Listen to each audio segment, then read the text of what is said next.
¿Quién es el Rey de Gloria? Este Salmo 24 tiene dos características principales. La primera de ellas es que es un salmo de liturgia. ¿Qué significa eso? Que eran salmos que se usaban en algún evento o en alguna reunión que se daban en el tabernáculo. Y era un salmo en el cual se interactuaba entre los sacerdotes y el pueblo como parte de sus cánticos, de sus actividades diarias o alguna actividad especial. Se usaba este salmo y se cantaba como parte del desarrollo de ese tiempo de adoración. Y número dos, es un salmo, por supuesto, de adoración. No solamente es un salmo de liturgia, sino también es un salmo de adoración. Por lo tanto, su objetivo es contribuir a nuestra actitud de adoradores. La única forma de ser estimulados en mayor medida para adorar a Dios, el único punto, el único camino en cómo podemos hacerlo es conociendo más a Dios. Conocer más a Dios nos lleva a adorarle más. Este salmo entonces nos guía a un conocimiento mayor de Dios respecto a su carácter, respecto a sus obras, respecto a sus atributos, respecto a sus méritos.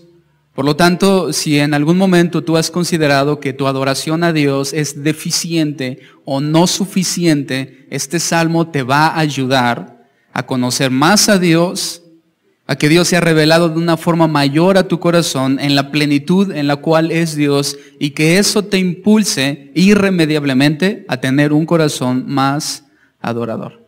Amén. No se sabe el momento específico o la situación en que David escribe este salmo. Y es difícil saberlo porque no nos habla nada acerca de David, sino que todo el salmo habla acerca de Dios. Por eso es un salmo de adoración. No tiene que ver con David, tiene que ver con Dios. Eso nos deja una situación complicada para poder saber cuál era la circunstancia que rodeaba a David cuando él escribe este salmo número 24.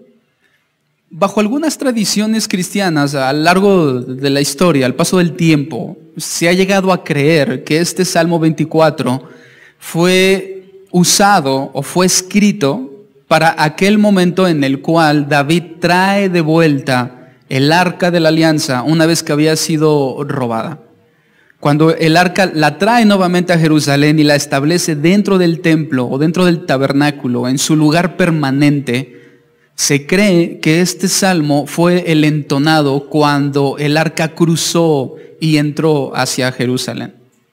Es solamente una tradición cristiana. No sabemos necesariamente si fue así, pero sin embargo lo que sí sabemos y estamos seguros es que es un salmo de adoración que exalta al Dios de Israel. Eso sí sabemos. De eso estamos completamente seguros. Está constituido principalmente de tres partes. La primera parte, el versículo 1 y el versículo 2, nos habla acerca de la presentación del rey o la presentación de Dios. La segunda parte, del versículo 3 al versículo 6, habla de una búsqueda. Y la parte final, del verso 7 al verso 10, habla de celebración. Esas son las tres partes que están incluidas en este salmo. Verso 1 y 2, presentación. Verso 3 y 6, búsqueda, y verso 7 al 10, celebración. Y ese es precisamente el orden que nosotros vamos a tomar para estudiar este salmo. Para estudiar la primera parte, que es la presentación, yo quisiera iniciar por la segunda parte. Tal vez puedes pensar, pastor, acabas de decir que vamos a seguir el orden. Ok, tenme un poco de paciencia porque quiero establecer algo por anticipado que es muy importante para ver la primera parte, pero que no lo explica en la segunda. Y luego ya nuevamente retomamos el orden normal. Así que vayamos al versículo 3 y al versículo 6. Y allí David, en ese cántico de liturgia con el pueblo, hace una pregunta, y la pregunta es: ¿quién subirá al monte de Jehová? ¿Y quién estará en su lugar santo? Y luego da la respuesta en el versículo 4. El limpio de manos y puro de corazón. El que no ha elevado su alma a cosas vanas ni jurado con engaño. Él recibirá bendición de Jehová y justicia del Dios de salvación. Tal es la generación de los que le buscan, de los que buscan tu rostro, oh Dios de Jacob. David está cantando acerca de alguien, no está cantando acerca de algo, sino de alguien. Está hablando de una persona, no de una fuerza, no de un objeto. David está buscando a alguien por medio de este cántico. Alguien que pueda cumplir los requisitos, que pueda tener los méritos suficientes para acercarse al monte del Señor y a su lugar santo. Está buscando a alguien que tenga en su misma persona los méritos suficientes por sí sola para poder acercarse en pureza, conducta y carácter necesarios al monte del Señor. Está buscando a alguien que pueda hacerlo. Ahora podemos considerar los dos primeros pasajes. ¿Por qué fue importante esto? Ahora lo vamos a ver. Vamos entonces al versículo 1 y al versículo 2. Recuerda, estamos buscando a alguien que tenga los méritos suficientes para que por sí mismo pueda acercarse al monte del Señor, a su lugar santo. Versículo 1. De Jehová es la tierra y su plenitud, el mundo y los que en él habitan, porque Él la fundó sobre los mares y la afirmó sobre los cielos. Estos dos primeros pasajes son muy importantes porque forman una especie de marco de referencia. Un marco de referencia que nos permite ubicar de una forma muy precisa la grandeza de Dios, que deriva entonces en la grandeza de su monte y en la grandeza de su lugar santo. Sin ese marco de referencia, sería muy difícil poder ubicar la dificultad que representa para ese alguien poder tener esos méritos para poder llegar o subir a ese lugar. Sin embargo, cuando David nos presenta primero el marco de referencia para después señalarnos la búsqueda de ese alguien, eso condiciona totalmente todo el Salmo, porque presenta una gran imposibilidad humana para cumplir esos requisitos y tener ese mérito suficiente para subir al lugar de ese Dios. Porque el marco de referencia nos está diciendo que este Dios que tiene este monte y su lugar no es cualquier Dios. Por eso es importantísimo esos dos primeros pasajes. Hay una gran imposibilidad humana para tener en nosotros mismos o en cualquier otro ser humano los méritos suficientes para llegar al lugar donde se encuentra este Dios. ¿Quién podrá de nosotros subir al monte del Señor? ¿Quién tendrá las manos suficientemente limpias? ¿Quién tendrá el corazón lo necesariamente puro?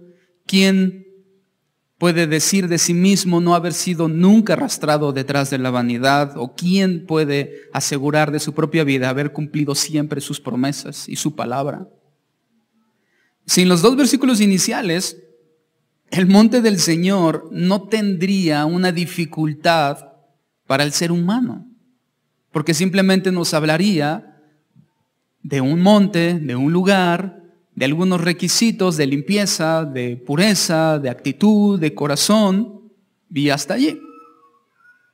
Sin embargo, cuando David presenta esos dos primeros pasajes, nos muestra la grandeza de este Señor, la grandeza de este Dios. Porque si el Señor de este monte fuese un Señor pequeño, un Señor desconocido, un Señor débil, ¿qué desafío presentaría para el ser humano llegar hasta su monte? Es ninguno.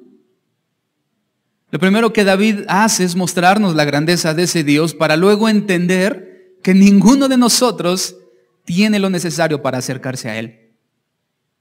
En ocasiones vemos este salmo de forma errónea como características que un creyente debe de tener para poder acercarse a Dios. Pero la realidad es que ningún ser humano sobre la tierra puede hacerlo. David no nos está presentando requisitos para que nosotros cumplamos y así acercarnos a Dios. Lo que David nos está intentando mostrar es que nadie tiene los méritos suficientes para acercarse a Él. Porque este Dios es grande. Él es dueño de la tierra y todo lo que en ella hay. Él es su creador y su sustentador. El primero nos muestra que este Dios es grande, que no es como ninguno de nosotros, ni como ninguno de los otros dioses del mundo. Este Dios está por encima de todos. Por lo tanto, su monte y su lugar están por encima de todos. Y ninguno de nosotros puede acercarse con sus propios méritos, con su propia grandeza, al lugar de este Dios. Es más, ni siquiera hablamos de si puede o no puede ser alcanzable. Hablamos ya de una imposibilidad siquiera para acercarnos. Ya ni siquiera para llegar, solamente para acercarnos. ¿Recuerdas aquella porción cuando Dios le da los primeros mandamientos al pueblo de Israel y cómo Dios se manifiesta delante del pueblo en lo alto de una montaña y la montaña comienza a estremecerse, relámpagos, luces, debajo de sus pies la tierra se estremecía, el monte humeaba? ¿Recuerdas esa ocasión? Y la instrucción de Dios fue: quédense a las faldas. Ninguno puede acercarse, porque aquel que se acerque y toque el monte morirá. Eso es lo que David está expresando aquí. Está expresando que ningún ser humano tiene por sí mismo la posibilidad de poder acercarse a Dios y vivir para contarlo. Imagínate, de tan solo pensar en la opción de que alguien pueda llegar hasta el monte de Dios, de llegar hasta su lugar santo, cuando Dios previamente había dicho: ni siquiera te acerques. Imaginar que alguien podría escalar y llegar hasta su lugar es imposible. ¿Quién de nosotros, hermanos, podría subir hasta donde Él está? Nadie. ¿Quién podría presentar sus manos, su vida, como una evidencia inquebrantable de tener el mérito suficiente para acercarse a Él? Es decir, ¿quién de nosotros se cree lo suficientemente bueno como para estar con Él? ¿Quién podría presentar su corazón sin una sola mancha en él? Como una credencial y un pase que nos permite entrar a su presencia. Un corazón en el cual ha habido mancha. ¿Quién podría apelar a nunca haber ido detrás de ídolos? Haber ido detrás de vanidad, haber sido seducido por el mundo y nunca haber fallado a su palabra y a su fidelidad. ¿Quién podría de nosotros tener esos requisitos? Nadie. ¿Quién de nosotros podría subir en sus propios méritos y logros a donde Dios está? ¿Qué necesitaríamos hacer o qué podríamos hacer, qué obra podríamos cumplir como para poder acercarnos a Él y no ser rechazados? Y la respuesta es: ninguna. Lo que David nos está queriendo enseñar es que ninguno de nosotros puede acercarse a Dios. Él no está lanzando una invitación de requisitos. Él no está lanzando una solicitud humana para que entre todos los hombres nacidos busquemos a alguien que sea lo suficientemente bueno, puro y santo e íntegro para que Él vaya delante de Dios. Lo que David nos está tratando de decir es que ninguno de nosotros, por muy altos que pueda considerar que son sus méritos, puede hacerlo. Nadie. Porque este Dios es grande, porque su monte es santo, porque su lugar es santo, porque es el lugar de este Dios que es dueño, creador y sustentador de la tierra. Su lugar y su habitación no es como algo trivial o algo simple. En lugar de considerar este salmo como una búsqueda, debemos de considerar este salmo como una proclamación. David no está buscando, David está proclamando. ¿Qué está proclamando? Que nadie es digno de subir delante del Señor. Eso trae a nuestra mente otra escena del Nuevo Testamento en el libro de Apocalipsis, cuando Juan nos muestra la imagen de un rollo que está escrito por un lado y por el otro y que tiene sellos. Y entonces Juan nos muestra que se buscó sobre todas las criaturas de la tierra, sobre todos los seres creados, a alguien que fuera digno de desatar y de romper los sellos. Y Juan nos dice en un sentimiento de pesadumbre y en un sentimiento de derrota, y no se halló ninguno que fuese digno. Y luego vemos cómo Juan reacciona a esa incapacidad de toda la creación de dignidad y dice que él lloraba yo mucho, porque no había ninguno digno, porque no había ninguno capaz con los méritos suficientes para poder acercarse al monte del Señor, para poder tener esa dignidad suficiente que le diera esa autoridad. Pero Juan dice que entonces vino un cordero como inmolado. Y él fue digno. Es decir que este Salmo 24 no está lanzando una búsqueda humana, sino está proclamando que el único digno es Cristo. Es un salmo que habla acerca de Cristo y no está buscando a alguien, ni nos está dando la estrategia en cómo acercarnos a Dios, sino que nos está mostrando la grandeza de Cristo, la grandeza del Hijo de Dios, el cual es el único digno.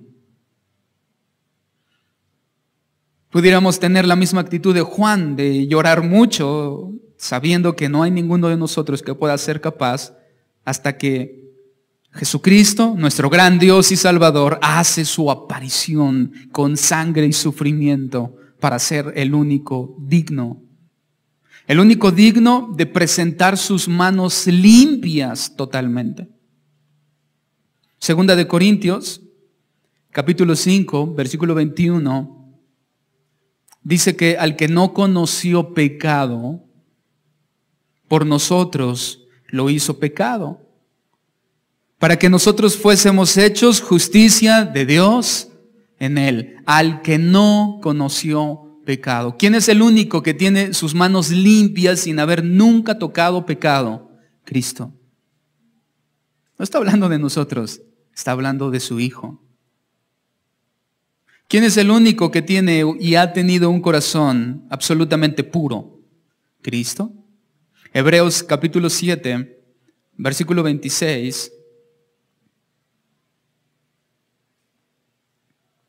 Hebreos 7, 26. Allí dice, porque tal sumo sacerdote nos convenía. ¿Cómo es ese sacerdote? Santo, inocente, sin mancha, apartado de los pecadores y hecho más sublime que los cielos. Corazón puro. Cristo es el único que no ha elevado su alma a cosas vanas ni se ha rendido delante de ellas. Mateo capítulo 4, versículo 10, cuando él está siendo tentado y Satanás de una forma mentirosa le ofrece todos los reinos del mundo y la gloria de ellos, le ofrece toda la vanidad del mundo. Cristo responde, al Señor tu Dios adorarás y a Él solo servirás. Hermanos, ninguno de nosotros podría resistir ese tipo de ofrecimiento, excepto el Señor Jesucristo. Él es el único que nunca juró bajo engaño y que nunca se halló mentira en sus labios y que la verdad era su estandarte. Primera de Pedro capítulo 2, versículo 22, dice que el cual no hizo pecado ni se halló engaño en su boca. ¿Notas tú las cualidades de nuestro Señor y Salvador? Es un salmo que David escribe que proclama las virtudes de Jesucristo, que nos muestra la grandeza de Dios, en un marco que nos hace entender la complejidad y la dificultad del ser humano para poder acercarse, que lo coloca en un lugar de imposibilidad total. Porque ese monte es santo, porque ese lugar es grande, porque el Dios que está en ese lugar es grande. Y luego hace una proclamación de virtudes, las cuales nosotros vemos en el Nuevo Testamento como cada una de ellas se cumple en Jesucristo. Cuando el pueblo entonaba este cántico, era un cántico de adoración que tenía como base la esperanza. La esperanza de que en algún momento hubiera alguien que tuviera esos méritos para poder acercarse a Dios. La realidad es que para el pueblo simplemente se quedaba en una esperanza, porque en la práctica ninguno de ellos podía acercarse a Dios. Y David mismo lo sabía.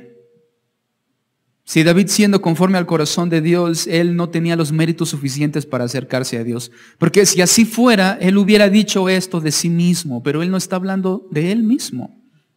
Porque si nosotros evaluamos la conducta, la vida y el carácter de David a la luz de esos requisitos, ni siquiera David los podría cumplir. David no tenía del todo sus manos limpias. David no podría argumentar que su corazón era puro. David no podría argumentar que nunca fue detrás de la vanidad ni se dejó engañar por los ofrecimientos que el mundo da. David no podría nunca decir que él no falló nunca sus promesas, porque David violó cada uno de esos requisitos y nosotros detrás de él. Cada hombre que ha nacido sobre la tierra ha violado cada uno y todos los requisitos que nos podrían permitir siquiera poder acercarnos al Señor y a su monte. Si conectamos esto que yo acabo de mencionar con el Salmo 22 que vimos hace 2 semanas, en ese Salmo número 22, la esencia del pasaje y de lo que nosotros aprendimos fue que Jesucristo, como el Mesías, ofreció su vida por las ovejas. Y Jesucristo murió por las ovejas y se ofreció como un pago completo y total para rescatar a esas ovejas. Y una de las cosas que resaltamos en esa enseñanza y que yo quiero traer ahora aquí al presente es el papel del Mesías, de Cristo, como representante de la raza humana. Dejamos asentado que Cristo cargó sobre sus hombros el pecado de la raza humana, siendo y ocupando la función de representante. De manera que es como si Él fuese elegido de toda la raza humana para ser nuestro representante delante de Dios, una vez que nuestro primer representante, Adán, fracasó. Y luego Cristo como nuestro representante con una vida santa, con manos limpias, corazón puro, integridad, verdad, llevó sobre él nuestro pecado, ofreció su vida y obtuvo para nosotros redención eterna, porque fue nuestro representante. Pero su representación, gracias al Señor y a su misericordia, no acabó allí. No solamente Él fue nuestro representante para obtener nuestra redención, sino que también sigue siendo nuestro representante para poder acercarnos a Dios. No solamente Cristo ganó para nosotros redención, sino que también nos dio la posibilidad de acercarnos a Dios.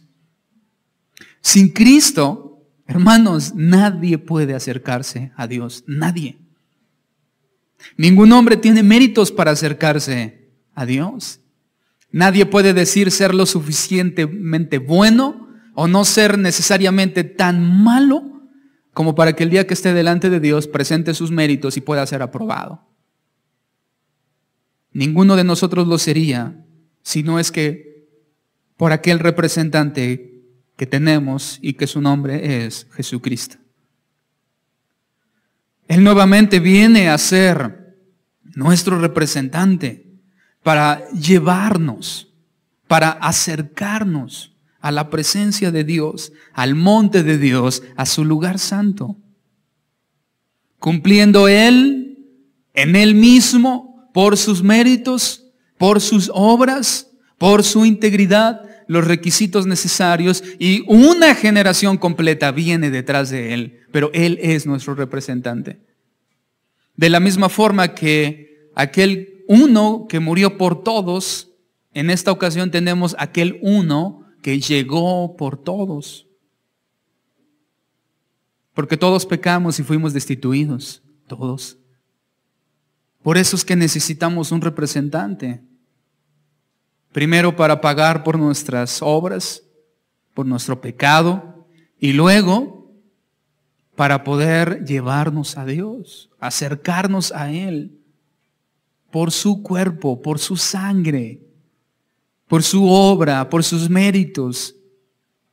Porque Él es el único que puede presentarse de Dios y mostrar su vida, mostrar su corazón, mostrar y ser evaluado en cada una de sus palabras, su integridad y ser aceptado por el Padre para poder acercarse a su lugar santo.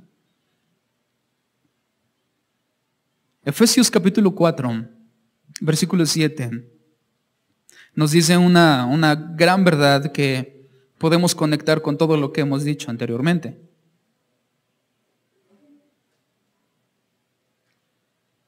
Efesios capítulo 4, versículo 7.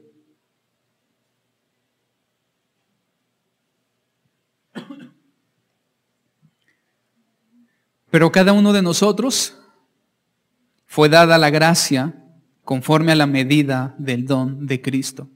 ¿Qué tan grande será el don de Cristo? Para poder poner un límite o un número o una cantidad, si es que se puede hacer, a esa gracia. Porque si el don de Cristo es interminable e inagotable, entonces también su gracia es interminable o inagotable. Versículo 8. Por lo cual, es decir, en medida de ese don de Cristo y de esa abundante gracia, dice, escucha, subiendo a lo alto, llevó cautiva la cautividad y dio dones a los hombres. Y eso de que subió, ¿qué es? Sino que también había descendido primero a las partes más bajas de la tierra, es decir, a la muerte. Y el que descendió a la muerte, él mismo, es el mismo que también subió por encima de todos los cielos al monte de Dios, a su lugar santo, para llenarlo todo. Otra vez, por lo cual dice, subiendo a lo alto, llevó cautiva la cautividad y dio dones a los hombres. Y eso de que subió, ¿qué es? Sino que también había descendido primero a las partes más bajas de la tierra. El que descendió a la muerte, el mismo, es el mismo que también subió por encima de todos los cielos para llenarlo todo.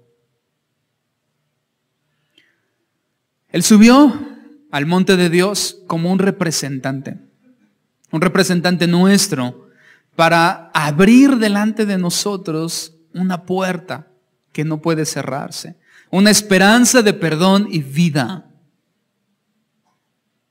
que Él obtuvo y logró para nosotros. Mira cómo termina esta segunda parte de David en el Salmo 24, verso 6. David termina diciendo, y tal es la generación de los que le buscan, de los que buscan tu rostro, oh Dios de Jacob. Es decir, por un lado, primero David está estableciendo la imposibilidad humana para que un ser creado en sus propios méritos de bondad, pureza, integridad y rectitud de corazón pueda acercarse a Dios. Nosotros entendemos que eso habla más que una solicitud o una búsqueda de un hombre, una proclamación de Cristo y de sus verdades, de su corazón, de su integridad y de su pureza y rectitud de vida.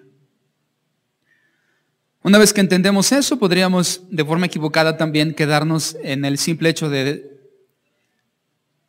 conformarnos con el saber que estamos tan lejos como para poder acercarnos a Dios y que por lo tanto al estar tan lejos no tenemos ninguna exigencia de una vida recta, de integridad, de santidad y de carácter. Pero nada más equivocado que eso. Porque precisamente David establece que tal o de la misma forma, en la misma medida, es la generación de los que le buscan. De los que buscan tu rostro, oh Dios de Jacob. Eso significa que Cristo se vuelve nuestro representante y Él es el que nos lleva a la presencia de Dios para poder contemplar a Dios y entonces que de nuestro corazón fluye adoración. Pero cuando Él es nuestro representante, Él no representa a gente perversa de corazón. Aquellos que Él está representando, lo está haciendo así, no porque sean malos en sí mismo y su representación, sin modificar su maldad, los puede acercar a Dios, sino que lo que Cristo hizo fue ser nuestro representante, pero con la prerrogativa de que toda esa generación que viene detrás de Él tiene en su mente y en su corazón la misma intensidad de integridad, de pureza y de rectitud. Toda esa generación que viene detrás de Cristo para acercarse a Dios tiene en su corazón el deseo profundo de amar a Dios con su vida hasta su último aliento. De guardar su corazón, de guardar su vida, de ser íntegros y de hablar verdad. ¿Fallan? Por supuesto. Por supuesto que fallan. Pero allí es cuando echamos mano de nuestro representante. Nuestro representante no es un pretexto que nos permita seguir teniendo vidas erróneas, sino que Él, al ser nuestro representante, eso nos motiva a ser tal y como Él es, y que cuando fallemos, para eso Él es nuestro representante. Nuestro corazón está inundado de una búsqueda de la semejanza conforme al carácter de la imagen de su Hijo Jesucristo. Y eso buscamos.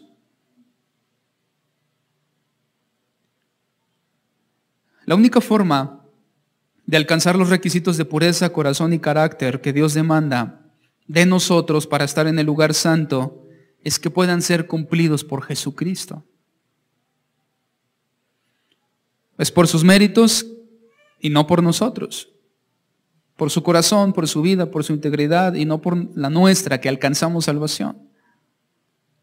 Sin Él, todo esfuerzo de una búsqueda de un corazón adecuado para acercarnos a Dios y toda búsqueda para acercarnos a Dios se vuelve simplemente religiosidad e hipocresía sin Cristo. Sin Cristo, cualquier esfuerzo por acercarnos al Padre, cualquier intento de búsqueda o cualquier proclamación de adoración se vuelve vacía y falsa.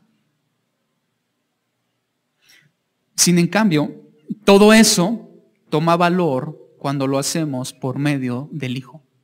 Toda búsqueda, todo deseo, todo esfuerzo de adorar al Padre, de ir a su lugar, de estar en su monte, de habitar en su presencia, se vuelven valiosos y vitales cuando los hacemos por medio de Jesucristo. Creo que esa sería la diferencia entre religiosidad y espiritualidad verdadera. Jesucristo es lo que convierte el esfuerzo humano de tener una vida íntegra, de algo que pueda ser pura religión, a algo que es verdaderamente espiritual. Eso significa, y quiero aclarar, que el mérito de Cristo no elimina la responsabilidad nuestra de vivir a la dignidad y conforme a la dignidad de aquel que nos llamó. El hecho de que Él sea lo suficientemente digno como para llegar delante de Dios como nuestro representante no elimina nuestra responsabilidad como generación suya de vivir tal y como Él vivió. La incapacidad de nuestros méritos no elimina nuestra responsabilidad por los méritos de Cristo. Su generación debe ser santa. Su generación debe ser limpia. Su generación debe ser pura. Su generación debe adorarlo. Cuando Jesucristo estuvo en medio del pueblo de Israel, en su nacimiento, en su primer venida, Él estuvo delante del pueblo como el Mesías, buscando una generación que viniera detrás de Él, a buscar al Padre nuevamente, a encontrar la dirección y el camino que se había perdido para nuevamente llevarlos por medio de Él y de su sacrificio al monte del cual ellos habían sido echados desde Adán por su pecado. Sin embargo, cuando Cristo estuvo en medio del pueblo de Israel, que era su pueblo, y Él mismo dijo que primero había sido enviado a las ovejas de la casa de Israel, resulta que aquellos que se supone deberían de ser su generación, no se comportaron como su generación. Y entonces aquí la palabra generación se vuelve importante. Porque habla de una generación, habla de un grupo de personas que está definido porque son parte de algo al mismo tiempo. Y cuando Cristo habla del pueblo de Israel, que lo vio, que se supone que eran su generación, todas las veces que Jesucristo habla de esa generación, no habla cosas buenas de ellos. Por ejemplo, Jesucristo habló de generación de víboras para referirse a ellos, cuando se supone que tendrían que haber sido generación de gente santa. Jesucristo les llama generación de víboras. En otra ocasión les llama generación mala y adúltera, cuando se supone que tendrían que haber sido una generación fiel. En otra ocasión Jesucristo les llama generación incrédula y perversa, porque habían llegado al punto de pedirle una señal para creer en Él, cosa que no era cierta. Y Jesús dice: la generación incrédula y perversa demanda señal. En otra ocasión les llama generación adúltera y pecadora. Imagina tú los distintivos de la generación que se supone tendría que haber estado esperando al Mesías para que Él pudiera ser su representante y acercarlos al monte de Dios. Lo que Él encontró fue una generación de víboras, mala, adúltera, incrédula, perversa y pecadora. Sin embargo, esa generación, si de algo se jactaba y se gloriaba, era de ser la generación de Abraham. Ellos decían: nosotros somos hijos de Abraham. Y eso es suficiente para acercarnos al monte de Dios. Y no es cierto. Esos calificativos que describen la condición de esa generación, describen su carácter y sus obras. De aquellos que se supone deberían de estar viviendo y pensando como Él, no lo estaban haciendo. Ellos estaban viviendo y pensando de una forma religiosa. Simplemente porque soy hijo de Abraham, ya por eso tengo los méritos suficientes. Ahora, hermanos, tenemos que tener cuidado nosotros de no caer exactamente en el mismo error. Que considerar que porque tenemos algo, o creemos algo, o decimos algo, o hacemos algo, eso sea suficiente para sentirnos con el derecho de acercarnos a la presencia de Dios sin Cristo. Sin una previa humillación y aceptación de nuestra condición y exaltación de Cristo por sus atributos y por lo que Él es. Por eso se vuelve tan importante la adoración. ¿Cómo nos podemos acercar a Dios sin haberle adorado primero? Porque una de las cosas que hace la adoración es que nos ubica de un golpe en nuestra verdadera condición. No hay mejor antídoto que la soberbia que la adoración. Porque la adoración lo que hace es que establece la grandeza de Dios. Y cuando cantamos de esa grandeza, cuando proclamamos esa grandeza de Dios, lo único que puede surgir en nosotros es humillación a ese Dios tan grande. Pero todo eso tiene que estar enmarcado por la presencia y el sacrificio de Jesucristo. Esa generación, que en este caso somos nosotros, la generación de los que le buscan, tienen que tener en su mente y en su corazón la misma intensidad de búsqueda que Jesucristo nos dejó como un camino para que nosotros podamos imitar y guiarnos también por medio de su ejemplo. Asumir nuestra responsabilidad como parte de una generación y no terminar siendo una generación de víboras, mala, adúltera, incrédula, perversa y pecadora, que cree que por lo que hace o tiene, con eso le va a alcanzar. Y eso no nos va a alcanzar nunca. Llegamos así entonces a la parte final del Salmo, al versículo número 7 al 10. Tenemos entonces ya de una forma completa la presentación de este Dios y de su lugar. Después tenemos una búsqueda, que más que una búsqueda es una proclamación de aquel que es el único que puede en sus méritos cumplir los requisitos por el Padre para acercarse a Él, que se vuelve nuestro representante y que todos aquellos representados llamados su generación tienen en su mente la misma idea de aquel que es su representante. Corazón limpio, vida pura, integridad y verdad. ¿Qué sucede? Verso 7. Esa última parte termina siendo un cierre en el que lo único que se proclama es gozo. De hecho, es más bien como un cántico de celebración. Así es como termina el Salmo, celebrando. Y la celebración del verso 7 dice: alzad, oh puertas, vuestras cabezas, y alzaos vosotras, puertas eternas, y entrará el Rey de gloria. ¿Quién es este Rey de gloria? Y hay una respuesta para eso. Todas las religiones del mundo no tienen respuesta para eso, o sus respuestas son variadas. Pero en el Dios de Israel hay una respuesta. ¿Quién es este Rey de gloria? Jehová, el fuerte y valiente. Jehová, el poderoso en batalla. Por lo tanto, alzad, oh puertas, vuestras cabezas, y alzaos vosotras, puertas eternas, y entrará el Rey de gloria. ¿Quién es este Rey de gloria? Jehová de los ejércitos. Él es el Rey de la gloria. En esa tradición cristiana que yo les mencioné al principio, donde se creía que este era un cántico que se entonaba o que se entonó el día que el arca del pacto regresó a Jerusalén y que forma parte de la liturgia, se cree que después de eso, en una forma ceremonial y de remembranza acerca de ese momento, se hacía o se entonaba en una especie de cántico donde los sacerdotes hacían las preguntas y todo el pueblo daba las respuestas, y todo eso se hacía cantando. Y que entonces incluso ellos cerraban las puertas del templo y el pueblo estaba afuera y los sacerdotes dentro, y cada uno comenzaba a entonar el cántico. Y eso representaba cómo el arca de Dios, la presencia de Dios, venía nuevamente a posarse sobre Jerusalén y sobre el templo. Ahora, eso es una realidad acerca también de nosotros y cómo cada uno de nosotros somos el templo de Dios también.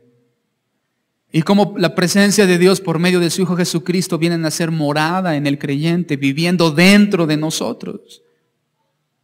Entonando un cántico espiritual muy similar a este que acabamos de mencionar. Entonces tú imagina, si esto es cierto, imagina ese momento en el cual todo el pueblo y los sacerdotes están reunidos, y entonces los sacerdotes comienzan a cantar diciendo: alzad, oh puertas, vuestras cabezas, y alzaos vosotros, puertas eternas, y entrará el Rey de gloria. Y preguntaban: ¿quién es este Rey de gloria? Y todo el pueblo del otro lado a una sola voz respondía: Jehová, el fuerte y valiente, Jehová, el poderoso y batalla. Alzad, oh puertas, vuestras cabezas, y alzaos vosotros, puertas eternas, y entrará el Rey de gloria. Y los sacerdotes preguntaban: ¿quién es este Rey de gloria? Y el pueblo respondía: Jehová de los ejércitos, Él es el Rey de la gloria. Debió de haber sido todo un verdadero espectáculo muy emotivo y evocador de un sentimiento profundo de necesidad de Dios, de adoración. Sin embargo, todos esos cánticos que hacían, nuevamente eran cánticos que hacían basados en la esperanza de algo que ellos no palpaban.